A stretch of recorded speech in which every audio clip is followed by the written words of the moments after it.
আগামীকাল বাংলাদেশ এবং সিঙ্গাপুরের ম্যাচটা সবাই দেখছেন এবং সেই ম্যাচ শেষে যে জিনিসটা আমি খেয়াল করলাম দেখে খুব খারাপ লাগছে।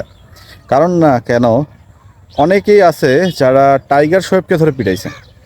টাইগার শোয়েব নাকি ক্রিকেটের মানুষ, ফুটবলে কেন গেছে এই জন্য পিটাইছেন। আবার অনেকেই পোস্ট করতেছেন যে তামিম ইকবাল গেছে এই কারণেই বাংলাদেশ হারছে, সোহাম গেছে এই কারণেই বাংলাদেশ হারছে, বাংলাদেশের সাবেক সভাপতি ফারুক গেছে এই কারণেই বাংলাদেশ ফুটবল হারছে। আপনারা ক্রিকেট এবং ফুটবলটাকে কেন আলাদা আলাদা করতেছেন আমার জানা নেই। বাংলাদেশ একটাই দেশ, আমাদের খেলা দুইটা হইতেই পারে। ফুটবল আমাদের জাতীয় খেলা, ক্রিকেট আমাদের প্রাণের খেলা। ক্রিকেট তো আমাদের রক্তে মিশে আছে ভাই। ক্রিকেটের দিন তো শেষ হয় নাই, হয়তো দুই একটা সিরিজ খারাপ খেলছি, তো কী সমস্যা, আবার কামব্যাক করব। ফুটবলে জোয়ার আসছে, খুবই ভালো কথা, ফুটবল নিয়ে মাতামাতি করব। যখন যে খেলা আসবে সেই খেলা নিয়ে মাতামাতি করব। কিন্তু আপনারা কেন ফুটবল আর ক্রিকেটকে ভাগ করতেছেন এটা আমি বুঝতেছি না। মানে আমি যদি ক্রিকেট পছন্দ করি তাহলে আমি কি ফুটবলের শত্রু? কখনোই না। আপনি ক্রিকেট পছন্দ করেন, আপনি কি ফুটবলের শত্রু? কখনোই না। আপনি ফুটবল পছন্দ করেন, এতদিন কি ক্রিকেট দেখেন নাই? তাহলে ভাই কেন আপনারা এই কাজ করতেছেন যে যারা ক্রিকেটের মানুষ তারা ফুটবলের শত্রু?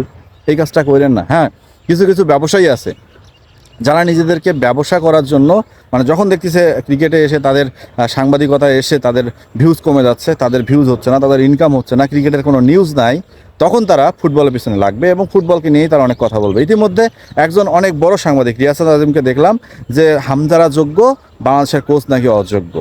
আমাদের সমস্যাটা কোথায় জানেন? ক্রিকেট হোক আর ফুটবল হোক, আমরা না ভালো খেলতে জানি না, আমরা ভালো খেলার পর প্রশংসা করতে জানি না। আমরা সবসময় কোনো না কোনো একটা নেগেটিভ সাইড খুঁজি, যে খেলার নেগেটিভ সাইডটা খুঁজে ওই খেলাকে দোষারোপ করি এবং সেই সাথে কোচকে দোষারোপ করি।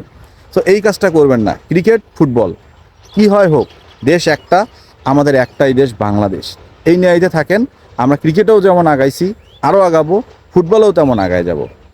তাই বলতেছি, অন্তত ক্রিকেট আর ফুটবলের দর্শকদেরকে দুই ভাগে ভাগ করবেন না, বরঞ্চ কিছু মানুষকে দূরে ঠেলেন যারা ক্রিকেট আর ফুটবলকে ভাগ করতে যাচ্ছে এবং যারা ক্রিকেট আর ফুটবলকে সবসময় নেগেটিভিটি তৈরি করে।